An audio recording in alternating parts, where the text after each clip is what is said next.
ನಮಸ್ತೆ ಎಲ್ಲರಿಗೂ. ಪದ್ಮಾ ಜ್ಯೋತಿಷ್ಯ ಶಾಸ್ತ್ರಕ್ಕೆ ನಿಮಗೆಲ್ಲರಿಗೂ ಸ್ವಾಗತ. ಇವತ್ತಿನ ಈ ಒಂದು ಸಿಂಹ ರಾಶಿಯವರ ಬಗ್ಗೆ ಏನೆಲ್ಲ ಶುಭ ಫಲಗಳು ಇವೆ ಅಂತ ಇವಾಗ ನೋಡ್ತಾ ಹೋಗೋಣ. ನನ್ನ ಆತ್ಮೀಯ ಸಿಂಹ ರಾಶಿಯವರೇ, 24 ಗಂಟೆಗಳಲ್ಲಿ ಬದಲಾಗಲಿದೆ ನಿಮ್ಮ ಅದೃಷ್ಟದ ರೇಖೆ. ಬ್ರಹ್ಮಾಂಡದ ಅದೃಶ್ಯ ಶಕ್ತಿಗಳು ಮತ್ತು ನವಗ್ರಹಗಳ ಚಲನೆಯು ನಮ್ಮ ಜೀವನದ ಮೇಲೆ ನಿರಂತರವಾಗಿ ಪ್ರಭಾವ ಬೀರುತ್ತಿರುತ್ತೆ. ಸಿಂಹ ರಾಶಿಯ ಜಾತಕದವರೇ, ನಿಮ್ಮ ಇಡೀ ಜೀವನದ ದಿಕ್ಕನ್ನೇ ಬದಲಾಯಿಸಬಲ್ಲ ಅತ್ಯಂತ ಅಪರೂಪದ ಮತ್ತು ವಿಸ್ಮಯಕಾರಿಯಾದ ಗ್ರಹಗಳ ಮಹಾ ಸಂಯೋಗವೊಂದು ಈಗ ಸಂಭವಿಸುತ್ತಿದೆ.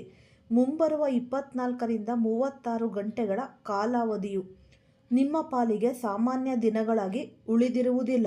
ಬರೋಬ್ಬರಿ 11 ವರ್ಷಗಳ ಸುದೀರ್ಘ ಕಾಯುವಿಕೆಯ ನಂತರ ನಿಮ್ಮ ಜನ್ಮ ಜಾತಕ ಮತ್ತು ಚಂದ್ರ ರಾಶಿಯ ಆಧಾರದ ಮೇಲೆ ಬ್ರಹ್ಮಾಂಡದಲ್ಲಿ ಇಂತಹದ್ದೊಂದು ದೈವಿಕ ಪವಾಡ ಸೃಷ್ಟಿಯಾಗುತ್ತಿದೆ. ನಿಮ್ಮ ರಾಶ್ಯಾಧಿಪತಿಯಾದ ಸೂರ್ಯದೇವನ ಅನುಗ್ರಹದೊಂದಿಗೆ ಈ ಸಮಯದಲ್ಲಿ ಬ್ರಹ್ಮಾಂಡದಲ್ಲಿ 3 ಪ್ರಮುಖ ಮಹಾ ಸಂಯೋಗಗಳು ಏಕಕಾಲದಲ್ಲಿ ರೂಪುಗೊಳ್ಳುತ್ತಿವೆ. ಸೃಷ್ಟಿಕರ್ತನಾದ ಬ್ರಹ್ಮದೇವ ಮತ್ತು ಐಶ್ವರ್ಯ ದೇವತೆಯಾದ ಮಹಾಲಕ್ಷ್ಮಿಯ ದೃಷ್ಟಿ ನೇರವಾಗಿ ಸಿಂಹರಾಶಿಯವರ ಮೇಲೆ ಬೀಳುತ್ತಿದೆ. ಇದುವರೆಗೆ ನೀವು ಅನುಭವಿಸುತ್ತಿದ್ದ ಆರ್ಥಿಕ ಮುಗ್ಗಟ್ಟು, ಮಾನಸಿಕ ನೆಮ್ಮದಿಯ ಕೊರತೆ ಮತ್ತು ಕುಟುಂಬದಲ್ಲಿದ್ದ ನಕಾರಾತ್ಮಕ ಶಕ್ತಿಗಳು ನಿಮ್ಮನ್ನು ಬಿಟ್ಟು ತೊಲಗುವ ಸಮಯ ಹತ್ತಿರ ಬಂದಿದೆ. ಈ ಒಂದು ಮಹಾ ಬದಲಾವಣೆಯು ನಿಮ್ಮ ಸುತ್ತಮುತ್ತಲಿನ ಸಮಾಜದಲ್ಲಿ, ನಿಮ್ಮ ಊರಿನಲ್ಲಿ ಅಥವಾ ನಿಮ್ಮ ಕೆಲಸದ ಜಾಗದಲ್ಲಿ ನಿಮ್ಮ ಹೆಸರನ್ನು ಎತ್ತಿ ಹಿಡಿಯುವಂತೆ ಮಾಡುತ್ತೆ. ನಿಮ್ಮ ಯಶಸ್ಸು ಮತ್ತು ಬೆಳವಣಿಗೆಯನ್ನು ನೋಡಿ ಜನ ಬೆರಗಾಗುವಂತಹ ಸನ್ನಿವೇಶಗಳು ಸೃಷ್ಟಿಯಾಗಲಿವೆ.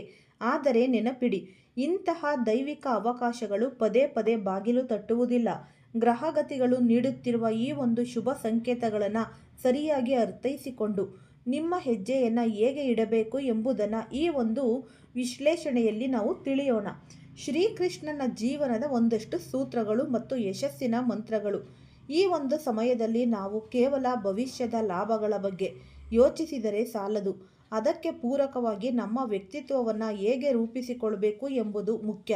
ಭಗವದ್ಗೀತೆಯಲ್ಲಿ ಶ್ರೀಕೃಷ್ಣ ಪರಮಾತ್ಮನು ತಿಳಿಸಿರುವ ಈ ಒಂದು ಸೂತ್ರಗಳನ್ನು ಈ ಸಮಯದಲ್ಲಿ ಸಿಂಹ ರಾಶಿಯವರು ತಮ್ಮ ಜೀವನದಲ್ಲಿ ಅಳವಡಿಸಿಕೊಳ್ಳುವುದು ಅತ್ಯಂತ ಅನಿವಾರ್ಯವಾಗಿದೆ. ಈ ಸಮಯದ ಮೌಲ್ಯ.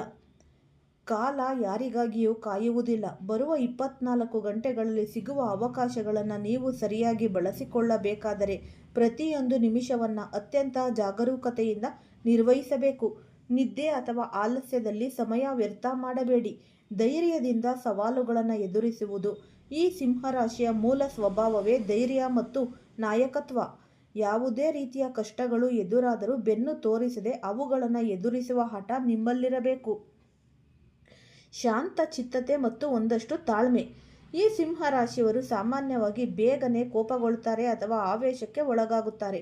ಆದರೆ ಈ ಒಂದು ಗ್ರಹ ಬದಲಾವಣೆಯ ಸಮಯದಲ್ಲಿ ನಿಮ್ಮ ಮನಸ್ಸು ಎಷ್ಟು ಶಾಂತವಾಗಿರುತ್ತದೆಯೋ ಅಷ್ಟು ನಿಖರವಾದ ನಿರ್ಧಾರಗಳನ್ನು ನೀವು ತೆಗೆದುಕೊಳ್ಳಬಹುದು. ಆತುರದ ನಿರ್ಧಾರಗಳು ನಿಮ್ಮ ಕೈಗೆ ಬಂದ ತುತ್ತನ್ನು ದೂರ ಮಾಡಬಹುದು. ಜವಾಬ್ದಾರಿಯ ಒಂದು ಸ್ವೀಕಾರ. ಕೆಲಸದ ಜಾಗದಲ್ಲಿ ಅಥವಾ ಕುಟುಂಬದಲ್ಲಿ ನಿಮಗೆ ಸಿಗುವ ಹೊಸ ಜವಾಬ್ದಾರಿಗಳಿಂದ ಓಡಿ ಹೋಗಬೇಡಿ. ಆ ಹೊಣೆಗಾರಿಕೆಯನ್ನು ಪ್ರೀತಿಯಿಂದ ಸ್ವೀಕರಿಸಿದಾಗ ಮಾತ್ರ ನಿಮ್ಮ ಯೋಗ್ಯತೆ ಜಗತ್ತಿಗೆ ತಿಳಿಯುತ್ತೆ. ಆರ್ಥಿಕ ಪವಾಡ. 3 ದಿಕ್ಕುಗಳಿಂದ ಒಂದು ಧನಲಾಭ. ಸಿಂಹ ರಾಶಿಯವರ ಆರ್ಥಿಕ ಸ್ಥಿತಿಯಲ್ಲಿ ಕಲ್ಪನೆಗೂ ನಿಲುಕದ ಮಹತ್ತರ ಬದಲಾವಣೆಯಾಗಲಿದೆ. ಇದುವರೆಗೆ ನೀವು ಸಾಲದ ಸುಳಿಗೆ ಸಿಲುಕಿ ದಿನನಿತ್ಯದ ಖರ್ಚುಗಳಿಗೂ ಪರದಾಡುತ್ತಿದ್ದರೆ ಇನ್ನು ಮುಂದೆ ಈ ಒಂದು ಪರಿಸ್ಥಿತಿ ಇರುವುದಿಲ್ಲ. ಬ್ರಹ್ಮದೇವರ ವಿಶೇಷ ಆಶೀರ್ವಾದದಿಂದಾಗಿ ನಿಮ್ಮ ಆರ್ಥಿಕ ಸ್ಥಿತಿ ಎಷ್ಟು ದೃಢವಾಗಿದೆ ಎಂದರೆ ಹಣವು ನೀರಿನಂತೆ ಹರಿದು ಬರುತ್ತೆ. ವಿಶೇಷವಾಗಿ ಈ ಒಂದು 24 ಗಂಟೆಗಳ ಅವಧಿಯಲ್ಲಿ ನಿಮಗೆ 3 ವಿಭಿನ್ನ ಮೂಲಗಳಿಂದ ಅಥವಾ 3 ಪ್ರಮುಖ ಜಾಗಗಳಿಂದ ದೊಡ್ಡ ಮಟ್ಟದ ಧನಲಾಭವಾಗುವ ಯೋಗ ಕೂಡ ಇದೆ. ನೀವು ಯಾರಿಗೋ ಕೊಟ್ಟು ಕೈ ತೊಳೆದುಕೊಂಡಿದ್ದ ಹಣ ಅಥವಾ ತುಂಬ ದಿನಗಳಿಂದ ಸಿಗದೆ ಸಿಲುಕಿಕೊಂಡಿದ್ದ ವ್ಯವಹಾರದ ಲಾಭಾಂಶವು ಇದ್ದಕ್ಕಿದ್ದಂತೆ ನಿಮ್ಮ ಕೈ ಸೇರಲಿದೆ. ಕೇವಲ ಒಂದೇ ಕೆಲಸವನ್ನು ನಂಬಿಕೊಂಡಿದ್ದ ನಿಮಗೆ ಪರ್ಯಾಯ ಆದಾಯದ ಮೂಲವೊಂದು ಸೃಷ್ಟಿಯಾಗಲಿದೆ. ಇದು ನಿಮ್ಮ ದೈನಂದಿನ ಗಳಿಗೆಯನ್ನು ದ್ವಿಗುಣಗೊಳಿಸುತ್ತೆ. ಅನಿರೀಕ್ಷಿತ ಲಾಭ ಮತ್ತು ಉಡುಗೊರೆ. ಪಿತ್ರಾರ್ಜಿತ ಆಸ್ತಿಯ ವಿವಾದಗಳು ಬಗೆಹರಿದು ನಿಮ್ಮ ಪರವಾಗಿ ತೀರ್ಪು ಬರಬಹುದು. ಅಥವಾ ವ್ಯಾಪಾರದಲ್ಲಿ ಯಾರು ಊಹಿಸದ ಈ ಭಾರೀ ಕಮಿಷನ್ ನಿಮ್ಮ ಖಾತೆಗೆ ಜಮೆಯಾಗಬಹುದು. ಈ ಒಂದು ಆರ್ಥಿಕ ಸುಧಾರಣೆಯು ನಿಮ್ಮಲ್ಲಿ ಹೊಸ ಆತ್ಮವಿಶ್ವಾಸವನ್ನು ತುಂಬುತ್ತೆ. ಆದರೆ ಈ ಒಂದು ಧನಾಗಮನದ ಬೆನ್ನಲ್ಲೇ ನೀವು ಹಣದ ದುಂದುವೆಚ್ಚವನ್ನು ನಿಯಂತ್ರಿಸುವುದು ಕೂಡ ಅಷ್ಟೇ ಮುಖ್ಯವಾಗಿರುತ್ತೆ. ವೃತ್ತಿಜೀವನ ಮತ್ತು ಉದ್ಯೋಗ ಕ್ಷೇತ್ರದಲ್ಲಿ ಅಭೂತಪೂರ್ವ ಬದಲಾವಣೆಗಳು. ಸಿಂಹರಾಶಿಯವರ ವೃತ್ತಿ ಬದುಕಿನಲ್ಲಿ ಈಗ ಅತ್ಯಂತ ನಿರ್ಣಾಯಕ ಮತ್ತು ಸಕಾರಾತ್ಮಕ ಹಂತವೊಂದು ಆರಂಭವಾಗುತ್ತಿದೆ. ಇದುವರೆಗೆ ನೀವು ಕಚೇರಿಯಲ್ಲಿ ಅಥವಾ ನಿಮ್ಮ ಕೆಲಸದ ಜಾಗದಲ್ಲಿ ಎಷ್ಟೇ ಪ್ರಾಮಾಣಿಕವಾಗಿ ಶ್ರಮಿಸಿದರೂ ಸೂಕ್ತ ಮನ್ನಣೆ ಸಿಗದೆ ನಿರಾಶರಾಗಿದ್ದರೆ, ಈ ಎಲ್ಲ ತಾರತಮ್ಯಗಳು ಮತ್ತು ಕಡೆಗಣನೆಗಳು ಸಂಪೂರ್ಣವಾಗಿ ಕೊನೆಗೊಳ್ಳಲಿವೆ. ಗ್ರಹಗಳ ಶುಭ ದೃಷ್ಟಿಯಿಂದಾಗಿ ನಿಮ್ಮ ಜೀವನದ ಸಾಮರ್ಥ್ಯಕ್ಕೆ ತಕ್ಕ ಉನ್ನತ ಹುದ್ದೆ ಮತ್ತು ಆಕರ್ಷಕ ಸಂಬಳದ ಹೆಚ್ಚಳ ನಿಮ್ಮನ್ನು ಹುಡುಕಿಕೊಂಡು ಬರಲಿದೆ. ನಿಮ್ಮ ಹಾಲಿ ವೃತ್ತಿ ಕ್ಷೇತ್ರಕ್ಕಿಂತ ಸಂಪೂರ್ಣವಾಗಿ ಭಿನ್ನವಾದ ಮತ್ತು ಸವಾಲಿನಿಂದ ಕೂಡಿರುವ ಹೊಸ ಉದ್ಯೋಗದ ಆಫರ್ ಅಥವಾ ವ್ಯಾಪಾರ ಒಪ್ಪಂದವೊಂದು ಅನಿರೀಕ್ಷಿತವಾಗಿ ನಿಮ್ಮ ಈ ದಟ್ಟಣೆಗೆ ಬರಬಹುದು. ಈ ಸಂದರ್ಭದಲ್ಲಿ ನೀವು ಹಳೆಯ ಮತ್ತು ಹೊಸ ಅವಕಾಶಗಳ ನಡುವೆ ಸೂಕ್ತ ಈ ಒಂದು ಕಾಲ ಮಾಡಬೇಕಾಗುತ್ತೆ. ಆತುರಪಟ್ಟು ಹಾಲಿ ಇರುವ ಕೆಲಸವನ್ನು ಬಿಡುವ ನಿರ್ಧಾರ ಮಾಡಬೇಡಿ. ಹಿರಿಯರ, ಕುಟುಂಬದವರ ಅಥವಾ ನಿಮ್ಮ ಜೀವನ ಸಂಗಾತಿಯ ಸಲಹೆಯನ್ನು ಪಡೆದು ಮುನ್ನಡೆಯುವುದು ನಿಮಗೆ ದೀರ್ಘಾವಧಿಯಲ್ಲಿ ಹೆಚ್ಚಿನ ಸ್ಥಿರತೆಯನ್ನು ತಂದುಕೊಡುತ್ತೆ. ವ್ಯಾಪಾರ ಅಥವಾ ಈ ಒಂದು ಸ್ವಯಂ ಉದ್ಯೋಗದಲ್ಲಿರುವ ಸಿಂಹರಾಶಿಯವರಿಗೆ ಈ ಅವಧಿಯು ಒಣಗಿದ ಭೂಮಿಗೆ ಮಳೆ ಬಂದಂತೆ ಇರುತ್ತೆ. ನಿಮ್ಮಲ್ಲಿರುವ ಅದ್ಭುತ ಸಂವಹನ ಕಲೆ ಮತ್ತು ಗ್ರಾಹಕರನ್ನು ಗೌರವಿಸುವ ರೀತಿ ನಿಮ್ಮ ಉದ್ಯಮದ ಯಶಸ್ಸಿಗೆ ಪ್ರಮುಖ ಕಾರಣವಾಗಲಿದೆ. ಹಳೆಯ ಗ್ರಾಹಕರು ನಿಮ್ಮ ಪ್ರಾಮಾಣಿಕತೆಗೆ ಮೆಚ್ಚಿ ಮತ್ತೆ ನಿಮ್ಮನ್ನೇ ಹುಡುಕಿಕೊಂಡು ಬರುತ್ತಾರೆ. ಜೊತೆಗೆ ಹೊಸ ಗ್ರಾಹಕರ ಸರಣಿಯೇ ಆರಂಭವಾಗುತ್ತೆ. ನಿಮ್ಮ ಕಚೇರಿ ಅಥವಾ ವ್ಯಾಪಾರದ ಸ್ಥಳವು ಬದಲಾಗುವ ಸಾಧ್ಯತೆಗಳಿವೆ. ಆರಂಭದಲ್ಲಿ ಈ ಒಂದು ಬದಲಾವಣೆ ನಿಮಗೆ ಅಸಮಾಧಾನ ತರಬಹುದು ಅಥವಾ ಈ ಸವಾಲಾಗಿ ಕಾಣಬಹುದು. ಆದರೆ ಈ ಹೊಸ ವಾತಾವರಣವು ನಿಮ್ಮಲ್ಲಿ ಸುಪ್ತವಾಗಿದ್ದ ಸ್ವತಂತ್ರ ನಿರ್ಧಾರ ಕೈಗೊಳ್ಳುವ ಸಾಮರ್ಥ್ಯವನ್ನು ಮತ್ತು ಆತ್ಮವಿಶ್ವಾಸವನ್ನು ದುಪ್ಪಟ್ಟು ಮಾಡುತ್ತೆ. ನಿಮ್ಮ ಉದ್ಯಮದಲ್ಲಿ ನಿಮ್ಮನ್ನು ತುಳಿಯಲು ಯತ್ನಿಸುತ್ತಿದ್ದ ವಿರೋಧಿಗಳು ಅಥವಾ ನಿಮ್ಮ ತಪ್ಪುಗಳನ್ನೇ ಹುಡುಕುವ ನಕಾರಾತ್ಮಕ ಮನಸ್ಥಿತಿಯ ಜನರು ತಾವಾಗಿಯೇ ದೂರ ಸರಿಯುತ್ತಾರೆ. ನಿಮ್ಮ ಪ್ರಗತಿಯ ವೇಗವನ್ನು ತಡೆಯಲು ಯಾರಿಂದಲೂ ಸಾಧ್ಯವಾಗುವುದಿಲ್ಲ. ಈ ಪ್ರೀತಿ, ಪ್ರೇಮ ಮತ್ತು ದಾಂಪತ್ಯ ಜೀವನದ ಒಂದಷ್ಟು ಮಧುರ ಕ್ಷಣಗಳು. ನಿಮ್ಮ ವೈಯಕ್ತಿಕ ಜೀವನದ ಕಡೆಗೆ ಗಮನ ಹರಿಸುವುದಾದರೆ ಈ 24 ಗಂಟೆಗಳ ಕಾಲಾವಧಿಯು ಸಿಂಹರಾಶಿಯವರ ಬದುಕಿನಲ್ಲಿ ಪ್ರೀತಿಯ ಹೊಸ ರಂಗನ್ನು ತುಂಬಲಿದೆ. ಗತಕಾಲದ ಕಹಿ ನೆನಪುಗಳು, ಸಣ್ಣ ಪುಟ್ಟ ಭಿನ್ನಾಭಿಪ್ರಾಯಗಳು ಮತ್ತು ದಂಪತಿಗಳ ನಡುವಿದ್ದ ಅಹಂಕಾರದ ಗೋಡೆಗಳು ಈ ಸಮಯದಲ್ಲಿ ಸಂಪೂರ್ಣವಾಗಿ ಕರಗಿ ಹೋಗಲಿವೆ. ಅವಿವಾಹಿತರಿಗೆ ಶುಭಯೋಗ. ಸಿಂಹರಾಶಿಯ ಯಾರಾದರೂ ಇದುವರೆಗೆ ಒಂಟಿಯಾಗಿದ್ದ ಸೂಕ್ತ ಜೀವನ ಸಂಗಾತಿಯ ಹುಡುಕಾಟದಲ್ಲಿದ್ದರೆ ಅವರ ಪ್ರೇಮ ಜೀವನಕ್ಕೆ ಹೊಸ ಭಾಷ್ಯ ಬರೆಯುವಂತಹ ಸುಂದರ ಸಂಬಂಧವೊಂದು ಈ ಸಮಯದಲ್ಲಿ ಅಂಕುರಿಸಲಿದೆ. ಈಗಾಗಲೇ ವಿವಾಹವಾಗಿರುವ ದಂಪತಿಗಳ ನಡುವೆ ಕಳೆದು ಹೋಗಿದ್ದ ಹಳೆಯ ಪ್ರೀತಿ ಮತ್ತು ರೊಮ್ಯಾನ್ಸ್ ಮತ್ತೆ ಚಿಗುರೊಡೆಯಲಿದೆ. ನಿಮ್ಮ ಸಂಗಾತಿಯು ನಿಮ್ಮ ಪ್ರತಿಯೊಂದು ಹೆಜ್ಜೆಗೂ ಬೆಂಬಲವಾಗಿ ನಿಲ್ಲಲಿದ್ದಾರೆ. ನಿಮ್ಮ ಆಪ್ತ ಒಡನಾಡಿಗಳ ಅಥವಾ ಕುಟುಂಬದ ಸದಸ್ಯರ ಶುಭ ಸಮಾರಂಭದಲ್ಲಿ ವಿವಾಹ ಅಥವಾ ನಿಶ್ಚಿತಾರ್ಥ ಭಾಗವಹಿಸುವ ಅವಕಾಶ ಸಿಗಲಿದೆ. ಈ ಸಮಾರಂಭವು ನಿಮ್ಮ ಮನಸ್ಸಿನ ಮೇಲಿದ್ದ ದಣಿವಾರಿಸಿ ಹೊಸ ಉತ್ಸಾಹವನ್ನು ನೀಡುತ್ತೆ. ಈ ದೈವಿಕ ಪರಿಹಾರಗಳು ಮತ್ತು ಪಾಲಿಸಲೇಬೇಕಾದ ಕಟ್ಟುನಿಟ್ಟಿನ ಒಂದಷ್ಟು ನಿಯಮಗಳು. ಗ್ರಹಗಳ ಶುಭ ಫಲಗಳು ನಿಮಗೆ 100% ಸಿಗಬೇಕಾದ್ರೆ ನೀವು ಕೇವಲ ಅದೃಷ್ಟವನ್ನು ನಂಬಿ ಕುಳಿತರೆ ಸಾಲದು. ಅದರೊಂದಿಗೆ ಕೆಲವು ದೈವಿಕ ನಿಯಮಗಳು ಮತ್ತು ಆಚರಣೆಗಳನ್ನು ಕಟ್ಟುನಿಟ್ಟಾಗಿ ಪಾಲಿಸಬೇಕಾಗುತ್ತೆ. ನಿಮ್ಮ ಜನ್ಮ ಜಾತಕದಲ್ಲಿರುವ ಸೂರ್ಯ ಮತ್ತು ಬ್ರಹ್ಮದೇವರ ಅನುಗ್ರಹವನ್ನು ಸಕ್ರಿಯಗೊಳಿಸಲು ಪ್ರತಿದಿನ ಬೆಳಗ್ಗೆ ಸೂರ್ಯೋದಯದ ಸಮಯದಲ್ಲಿ ಸೂರ್ಯನಿಗೆ ತಾಮ್ರದ ಪಾತ್ರೆಯಿಂದ ಅರ್ಘ್ಯವನ್ನು ನೀಡಿ. ನಿಮ್ಮ ಕೊಟ್ಟ ಮಾತು ಅಥವಾ ವಾಗ್ದಾನಗಳನ್ನು ಯಾವುದೇ ಕಾರಣಕ್ಕೂ ಮುರಿಯಬೇಡಿ. ಬೇರೆಯವರಿಗೆ ಕೊಟ್ಟ ಮಾತನ್ನು ಉಳಿಸಿಕೊಳ್ಳಲು ನಿಮ್ಮ ವೈಯಕ್ತಿಕ ಸುಖವನ್ನು ತ್ಯಾಗ ಮಾಡಬೇಕಾಗಿ ಬಂದರೂ ಹಿಂಜರಿಯಬೇಡಿ. ಏಕೆಂದರೆ ನಿಮ್ಮ ಪ್ರಾಮಾಣಿಕತೆಯೇ ನಿಮಗೆ ರಾಜಯೋಗವನ್ನು ತಂದುಕೊಡಬಲ್ಲ ದಿವ್ಯ ಔಷಧಿಯಾಗಿದೆ. ಬ್ರಹ್ಮಾಂಡದ ಶಕ್ತಿಗಳು ನಿಮ್ಮ ಆರ್ಥಿಕ ಮತ್ತು ವೃತ್ತಿ ಬದುಕನ್ನು ಸಕಾರಾತ್ಮಕವಾಗಿ ಬದಲಾಯಿಸುತ್ತಿರುವಾಗ ನಿಮ್ಮ ದೈಹಿಕ ಮತ್ತು ಮಾನಸಿಕ ಆರೋಗ್ಯದ ಮೇಲಾಗುವ ಪ್ರಭಾವಗಳನ್ನು ನಿರ್ಲಕ್ಷಿಸುವಂತಿಲ್ಲ. ಸಿಂಹ ರಾಶಿಯವರ ಮೂಲ ತತ್ವವು ಅಗ್ನಿ ತತ್ವವಾಗಿದೆ. ಇದರರ್ಥ ನಿಮ್ಮಲ್ಲಿ ಜನ್ಮ ಜಾತಕವಾಗಿಯೇ ಅದ್ಭುತವಾದ ನಾಯಕತ್ವದ ತೇಜಸ್ಸು ಮತ್ತು ದೈಹಿಕ ಶಕ್ತಿ ಇರುತ್ತೆ. ಆದರೆ ಕಳೆದ ಕೆಲವು ತಿಂಗಳುಗಳಿಂದ ರಾಹುಕೇತುಗಳ ನಕಾರಾತ್ಮಕ ದೃಷ್ಟಿ ಮತ್ತು ಶನಿಯ ವಕ್ರ ಚಲನೆಯಿಂದಾಗಿ ನೀವು ತೀವ್ರವಾದ ಆಲಸ್ಯ, ನಿದ್ದೆಯ ಕೊರತೆ ಹಾಗೂ ಅಜ್ಞಾತ ಭಯದಿಂದ ಬಳಲುತ್ತಿದ್ದೀರಿ. ಮುಂಬರುವ 24 ಗಂಟೆಗಳಲ್ಲಿ ಸಂಭವಿಸಲಿರುವ ಗ್ರಹಗಳ ಪಲ್ಲಟವು ನಿಮ್ಮ ದೇಹದಲ್ಲಿ ಹೊಸ ರಕ್ತ ಸಂಚಲನವನ್ನು ಉಂಟು ಮಾಡಲಿದೆ. ನಿಮ್ಮ ನರಮಂಡಲದ ಮೇಲೆ ಸೂರ್ಯದೇವನ ಸಕಾರಾತ್ಮಕ ಕಿರಣಗಳು ಬೀಳುವುದರಿಂದ ದೀರ್ಘಕಾಲದ ತಲೆನೋವು, ಬೆನ್ನು ನೋವು ಮತ್ತು ಜೀರ್ಣಕ್ರಿಯೆಗೆ ಸಂಬಂಧಿಸಿದ ಸಮಸ್ಯೆಗಳು ತಾವಾಗಿಯೇ ನಿವಾರಣೆಯಾಗಲಿದೆ. ನೀವು ಇದುವರೆಗೆ ಅನುಭವಿಸುತ್ತಿದ್ದ ಯಾರೋ ಮಾಟ ಮಂತ್ರ ಮಾಡಿದ್ದಾರೆ ಅಥವಾ ನಮ್ಮ ಯಶಸ್ಸನ್ನು ನೋಡಿ ಯಾರೋ ದೃಷ್ಟಿ ಇಟ್ಟಿದ್ದಾರೆ ಎಂಬ ದ್ವಂದ್ವ ಮತ್ತು ನಕಾರಾತ್ಮಕ ಆಲೋಚನೆಗಳು ನಿಮ್ಮ ಮನಸ್ಸಿನಿಂದ ಸಂಪೂರ್ಣವಾಗಿ ತೊಲಗಿ ಹೊಸದೊಂದು ದೈವಿಕ ರಕ್ಷಣೆ ನಿಮ್ಮ ಸುತ್ತಲೂ ಆವರಿಸಿದ ಅನುಭವವಾಗುತ್ತೆ. ಈ ಸಮಯದಲ್ಲಿ ನಿಮ್ಮ ದೇಹದಲ್ಲಿ ಅಗ್ನಿ ತತ್ವವು ಹೆಚ್ಚಾಗಿರುವುದರಿಂದ ಅತಿಯಾದ ಖಾರ, ಮಸಾಲೆಯುಕ್ತ ಆಹಾರ ಮತ್ತು ಹೊರಗಿನ ಜಂಕ್ ಫುಡ್ ಸೇವನೆಯನ್ನು ಸಂಪೂರ್ಣವಾಗಿ ತ್ಯಜಿಸಬೇಕು.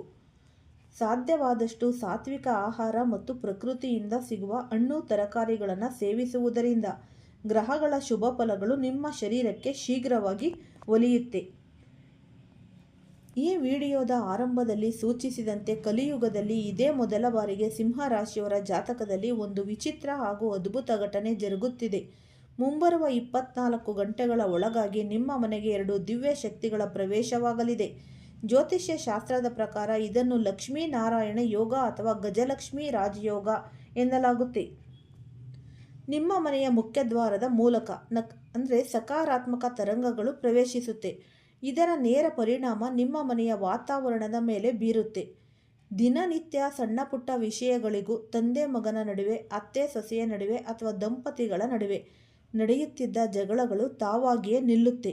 ಮನೆಯಲ್ಲಿ ಶಾಂತಿ ಮತ್ತು ಮೌನ ನೆಲೆಸುತ್ತೆ. ಯಾವ ಮನೆಯಲ್ಲಿ ಶಾಂತಿ ಇರುತ್ತದೆಯೋ ಅಲ್ಲಿ ದೇವತೆಗಳು ಸಹ ಸ್ಥಿರವಾಗಿ ವಾಸ ಮಾಡ್ತಾರೆ ಎಂಬ ನಾಣ್ಣುಡಿಯಂತೆ ನಿಮ್ಮ ಮನೆಗೆ ಮಹಾಲಕ್ಷ್ಮಿಯ ಸ್ಥಿರ ಸನ್ನಿಧಾನ ಲಭಿಸಲಿದೆ. ಈ ದೈವಿಕ ಶಕ್ತಿಗಳ ಆಗಮನದಿಂದ ನಿಮ್ಮ ಮನೆಯಲ್ಲಿದ್ದ ವಾಸ್ತು ದೋಷಗಳು, ಈಶಾನ್ಯ ಅಥವಾ ನೈಋತ್ಯ ದಿಕ್ಕಿನಲ್ಲಿದ್ದ ದೋಷಗಳ ತೀವ್ರತೆಯು ಕಡಿಮೆಯಾಗುತ್ತೆ. ಮನೆಗೆ ಬರುವ ಅತಿಥಿಗಳು ಅಥವಾ ಸ್ನೇಹಿತರು ನಿಮ್ಮ ಮನೆಯಲ್ಲಿ ಧನಾತ್ಮಕ ಬದಲಾವಣೆಯನ್ನು ಗುರುತಿಸಿ ಪ್ರಶಂಸಿಸಲಿದ್ದಾರೆ. ಈ ಬ್ರಹ್ಮದೇವರ ಲೇಖನಿಯು ನಿಮ್ಮ ಹಣೆಬರಹವನ್ನು ಪುನಃ ಬರೆಯುತ್ತಿರುವ ಈ ಸಂದರ್ಭದಲ್ಲಿ ದೀರ್ಘಕಾಲದ ಹೂಡಿಕೆಗಳಿಗೆ ಇದು ಅತ್ಯಂತ ಪ್ರಶಸ್ತವಾದ ಸಮಯ. ಸಿಂಹ ರಾಶಿಯವರು ಸಾಮಾನ್ಯವಾಗಿ ಶ್ರಮಪಟ್ಟು ದುಡಿಯುತ್ತಿದ್ದರೂ ಗಳಿಸಿದ ಹಣವನ್ನು ಸರಿಯಾದ ಜಾಗದಲ್ಲಿ ಹೂಡಿಕೆ ಮಾಡಲು ತಿಳಿಯದೆ ನಷ್ಟ ಅನುಭವಿಸುತ್ತಿದ್ದಾರೆ.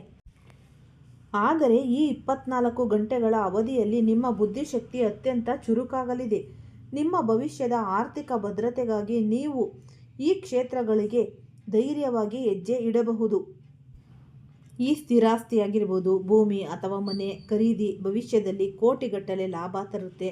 ಚಿನ್ನ ಮತ್ತು ಬೆಳ್ಳಿ ಆಭರಣಗಳ ಮೇಲಿನ ಹೂಡಿಕೆ ನಿಮ್ಮ ಕಷ್ಟಕಾಲಕ್ಕೆ ದೊಡ್ಡ ಆಸರೆಯಾಗುತ್ತೆ. ಶೇರ್ ಮಾರುಕಟ್ಟೆ ಆಗಿರ್ಬೋದು, ದೀರ್ಘಕಾಲದ ಹೂಡಿಕೆಗಳು ನಿಮಗೆ ಅನಿರೀಕ್ಷಿತ ಲಾಭಾಂಶ ನೀಡುತ್ತೆ.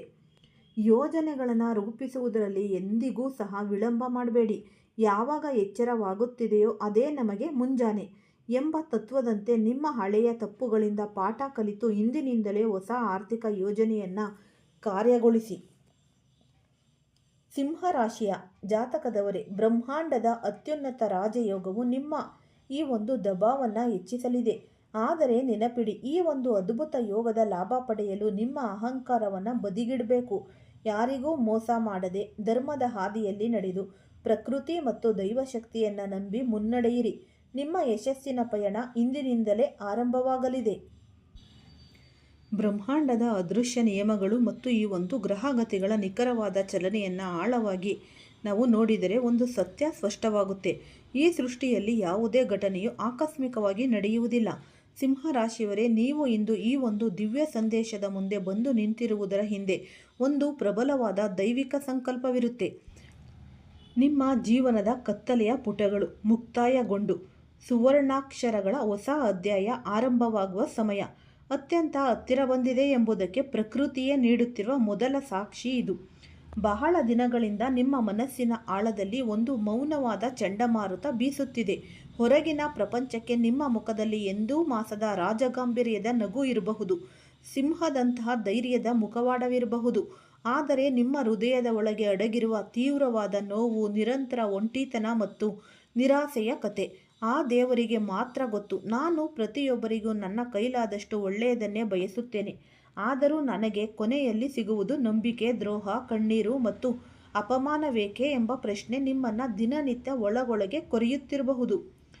ಬೇರೆಯವರು ಕಷ್ಟದಲ್ಲಿದ್ದಾಗ ತನ್ನ ಸರ್ವಸ್ವವನ್ನೇ ಧಾರೆ ಎರೆದು ಹೆಗಲು ಕೊಟ್ಟು ನಿಲ್ಲುವ ಗುಣ ನಿಮ್ಮದು. ಆದರೆ ಅದೇ ನಿಮಗೆ ಒಂದು ಕಷ್ಟ ಬಂದಾಗ ಸಹಾಯಕ್ಕಾಗಿ ತಿರುಗಿ ನೋಡಿದರೆ ನಿಮ್ಮ ಬೆನ್ನ ಹಿಂದೆ ಯಾರೊಬ್ಬರೂ ಇರುವುದಿಲ್ಲ. ಎಲ್ಲರನ್ನ ನಂಬಿ ನಂಬಿ ಮೋಸ ಹೋದ ಈ ಒಂದು ಪರಿಸ್ಥಿತಿ ನಿಮ್ಮ ದೃಢವಾದ ಆತ್ಮವಿಶ್ವಾಸವನ್ನು ಒಳಗೊಳಗೆ ಸಂಪೂರ್ಣವಾಗಿ ಕುಗ್ಗಿಸಿರಬಹುದು. ಆದರೆ ಒಂದು ಸತ್ಯವನ್ನು ನೆನಪಿಡಿ, ಕಾಡಿನ ರಾಜ ಸಿಂಹ ಗಾಯಗೊಂಡಾಗ ಸೌಮ್ಯವಾಗಿ ಮೌನಕ್ಕೆ ಶರಣಾಗುತ್ತಾನೆ. ಆ ಮೌನ ದೌರ್ಬಲ್ಯವಲ್ಲ, ಬದಲಿಗೆ ಅದು ಅವನ ಮುಂದಿನ ಭೀಕರ ಗರ್ಜನೆ ಅಂತಲೇ ನಾವು ಹೇಳಬಹುದು. ವಿಜಯದ ಬೇಟೆಗೆ ನಡೆಸುವ ಮಹಾ ಸಿದ್ಧತೆ ಅಂತಲೂ ಕೂಡ ಹೇಳಬಹುದು. ಈಗ ಕಾಲಚಕ್ರವು ಸಂಪೂರ್ಣವಾಗಿ ತಿರುಗಿದೆ. ನಿಮ್ಮ ರಾಶ್ಯಾಧಿಪತಿಯಾದ ಸಾಕ್ಷಾತ್ ಸೂರ್ಯ ದೇವನ ಪ್ರಕಾರ ತೇಜಸ್ಸು ಮತ್ತು ಜಾತಕವನ್ನು ಬೆಳಗುತ್ತಿದೆ. ಇದರೊಂದಿಗೆ ಕರ್ಮಫಲದಾತ ಶನಿ ಮತ್ತು ಈ ಜ್ಞಾನಕಾರಕನಾದ ಗುರು ಬೃಹಸ್ಪತಿಯ ಅನುಗ್ರಹದ ದಿವ್ಯ ಯೋಗವು ನಿಮ್ಮ ಪರವಾಗಿ ಒಂದಾಗಿ ಬಂದಿದೆ. ಈ ಕಳೆದ ಕೆಲವು ವರ್ಷಗಳಿಂದ ನಿಮ್ಮನ್ನು ಬೆಂಬಿಡದೆ ಕಾಡುತ್ತಿದ್ದ ರಾಹುಕೇತುಗಳ ನಕಾರಾತ್ಮಕ ಛಾಯೆ ಮತ್ತು ಈ ಕ್ರೂರ ದೃಷ್ಟಿ ಈಗ ಸಂಪೂರ್ಣವಾಗಿ ಕೊನೆಗೊಳ್ಳುವ ಹಂತಕ್ಕೆ ತಲುಪಿದೆ. ನೋಡಿದ್ರಲ್ಲ, ಆದಷ್ಟು ಈ ಸರಳವಾದ ಈ ಒಂದು ಶ್ಲೋಕನೇ ಆಗಲಿ, ಈ ಪರಿಹಾರಗಳನ್ನು ಮಾಡಿಕೊಂಡು ನೋಡಿ. ನಿಮ್ಮ ಜೀವನದಲ್ಲಿ ಅಖಂಡ ಮಟ್ಟದ ರಾಜಯೋಗ ಪ್ರಾಪ್ತಿಯಾಗುತ್ತೆ. ಇದನ್ನ ನೀವು ಈ ಒಂದು ಸಣ್ಣ ವಿಚಾರಪ್ಪ, ಇವೆಲ್ಲ ಏನು ಹೇಳ್ಕೊಂಡ್ರೆ ನಮಗೆ ಅದೃಷ್ಟ ಬರುತ್ತಾ ಅಂತ ನೀವು ಇದು ನೆಗ್ಲೆಕ್ಟ್ ಮಾಡಕ್ ಹೋಗಬೇಡಿ. ಆದಷ್ಟು ಆಸಕ್ತಿಯಿಂದ ನೀವು ಈ ತಾಳ್ಮೆ ಮತ್ತು ನಂಬಿಕೆ ಇದ್ದಲ್ಲಿ ಯಾವ ಕೆಲಸದಲ್ಲೂ ಜಯ ಅನ್ನೋದು ಸಿದ್ಧಿಸುತ್ತೆ. ಹಾಗಾಗಿ ಇದನ್ನ ನೀವು ಹೇಳ್ಕೊಳ್ಳಿ. ನೀವು ಹಾಕಿದ ಕಣ್ಣೀರುಗಳಿಗೆ ಇಷ್ಟು ವರ್ಷ ಅದಕ್ಕೆ ಫಲ ಅನ್ನೋದು ಸಿಗುತ್ತೆ. ನಿಮ್ಮ ಜೀವನದಲ್ಲಿ ಅಭಿವೃದ್ಧಿ, ಯಶಸ್ಸು, ಪ್ರಗತಿ ಅನ್ನೋದು ಕಾಣ್ತೀರಾ. ಈ ವಿಡಿಯೋ ಇಷ್ಟ ಆಗಿದ್ದಲ್ಲಿ ಲೈಕ್ ಮಾಡಿ ಮತ್ತೆ ಶೇರ್ ಮಾಡಿ. ಯಾರಾದರೂ ಹೊಸದಾಗಿ ನೋಡ್ತಾ ಇದ್ರೆ ಅವರು ಕೂಡ ಈ ಚಾನಲ್ಗೆ ಸಬ್ಸ್ಕ್ರೈಬ್ ಮಾಡಿಕೊಳ್ಳಿ. ಸರ್ವೇ ಜನ ಸುಖಿನೋ ಭವಂತು. ಎಲ್ಲರಿಗೂ ಸಹ ಧನ್ಯವಾದಗಳು.